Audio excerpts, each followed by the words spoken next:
तो दोस्तों, इस वीडियो में हम लोग देखेंगे एक बहुत ही इम्पोर्टेंट प्रश्न। दलित मुक्ति चेतना के संदर्भ में बाबूराव बागुल की कहानी विद्रोह का मूल्यांकन कीजिए।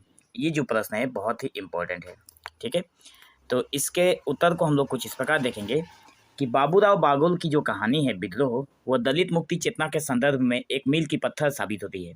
यह कहानी दलित समुदाय के उन गहरे घावों और अपमानों को उजागर करती है जिन्हें वे सदियों से झेलते आ रहे हैं। कहानी का नायक जय उस नई पीढ़ी का प्रतिनिधित्व करता है जो केवल अपनी जातिगत पहचान के कारण थोपे गए पारंपरिक और अपमानजनक पेशों को स्वीकार करने से इनकार करता है।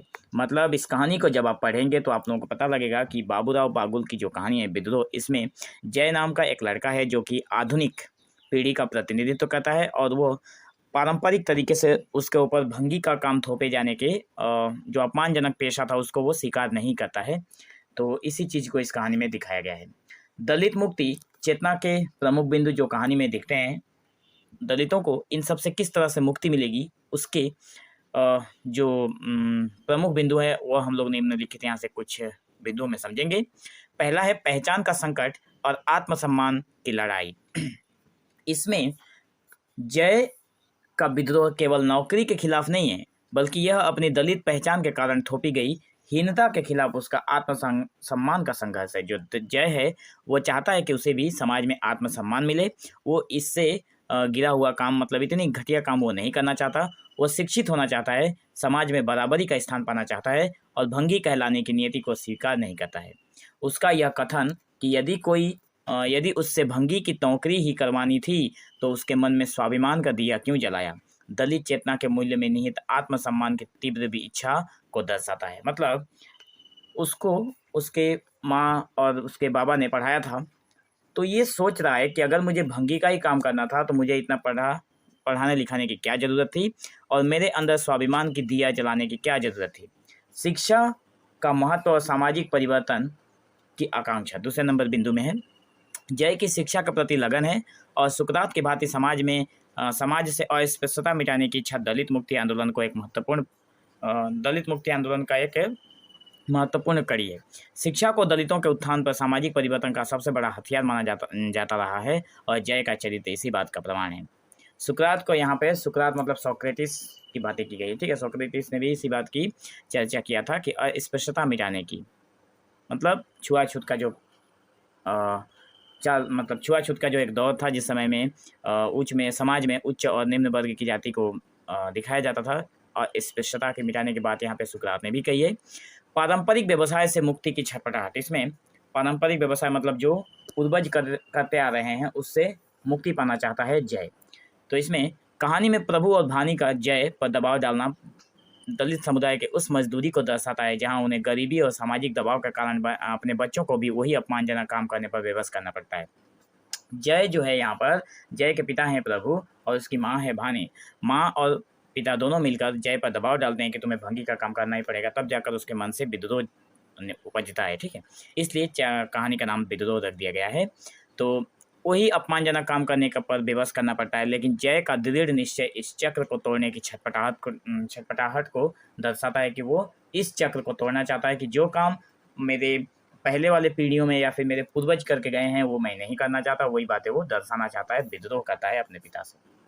भावनात्मक और मनोवैज्ञानिक संघर्ष भी इसमें देखने को मिलता है। कहानी केवल बाहरी संघर्ष ही नहीं बल्कि जय के भीतर चल रहे गहन मनोवैज्ञानिक संघर्ष को भी दर्शाती है।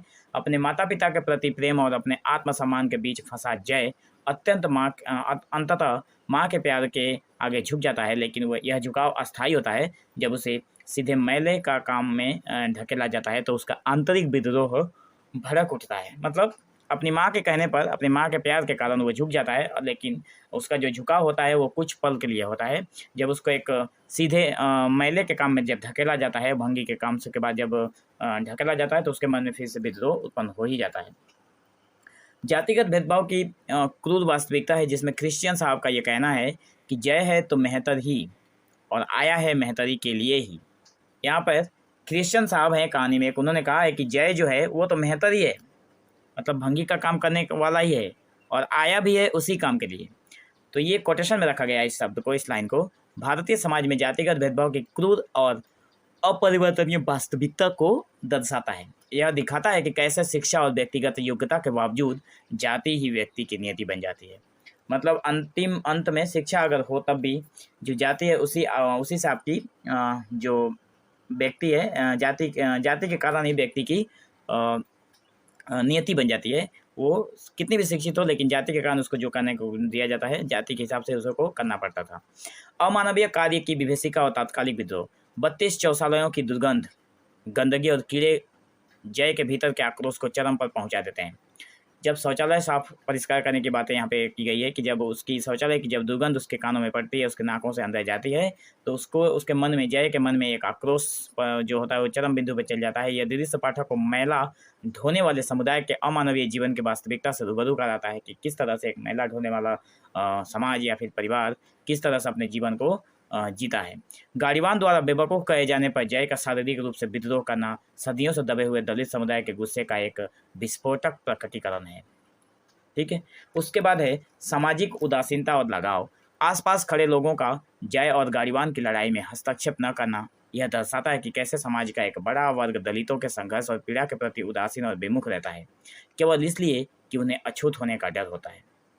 मतलब कहा गया है कि सामाजिक उदासीनता और अलगाव की भाव भी दिखाई देती है इसमें। तो आसपास खड़े लोगों का जय और गाड़ीवान की लड़ाई में हस्तक्षेप न करना यह दर्शाता है कि कैसे समाज का एक बड़ा वर्ग दलितों के संघर्ष और पीड़ा के प्रति उदासीन और विमुख रहता है। मतलब समाज का कोई भी उच्च वर्ग का व्यक्ति दलितों की इस लड़ाई में हस्तक्षेप नहीं करता है, केवल इसलिए कि उन्हें अछूत होने का डर होता है।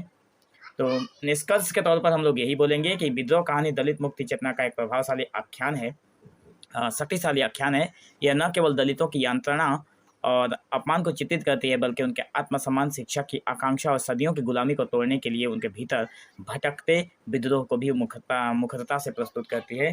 बाबूराव बागुल ने जय के माध्यम से उस नई दलित पीढ़ी के प्रतिनिधित्व किया था, तो जो अन्याय के आगे झुकने को तैयार नहीं है और अपने अधिकारों तथा गरिमा के लिए अंतिम सांस तक लड़ने को कटिबद्ध है। यह कहानी दलित साहित्य में एक महत्वपूर्ण स्थान रखती है और सामाजिक परिवर्तन और समानता की वकालत करती है। तो दोस्तों, मैं आशा करता हूँ आप लोगों को ये जो प्रश्न है वो समझ में आया होगा। अगर एक बार आप लोग कहानी को पूरी तरह से समझ जाते हैं तो आप लोगों को सारी चीज़ें क्लियर हो जाएंगी। कहानी को समझने के लिए आप लोग प्ले लिस्ट को एक बार जरूर फॉलो करिए, वहाँ पे कहानी अपलोडेड है। सो आज की वीडियो में बस इतना ही। मिलेंगे हम लोग एक नए वीडियो में, तब तक के लिए धन्यवाद।